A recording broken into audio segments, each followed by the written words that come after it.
কেন জানি আমি জানি না, পিঙ্ক কালারটা আমার কাছে এত ভাল লাগে, এত পরিমাণের ভাল লাগে, ভালো লাগা কেন ভালো লাগে আমি জানি না, কিন্তু পিঙ্ক কালারটা দেখলেই মানে মনে হয় কি বলবো ভাই। যাই হোক, পিঙ্ক কালারটা আমার খুব সুন্দর একটা কালারের মধ্যে ভালো লাগা। অনেক বছর পর ছাদে কাক দেখলাম।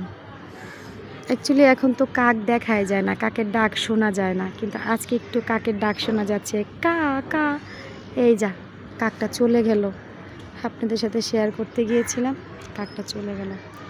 তো যা বলছিলাম, পিঙ্ক কালারটা আমার কাছে খুবই ভালো লাগে। আপনাদের কাছে কেমন লাগে অবশ্যই কমেন্ট করে জানাবেন। আর এটা কি ফুল, কেউ যদি জেনে থাকেন তাহলে অবশ্যই কমেন্টে ফুলের নামটা লিখে যাবেন।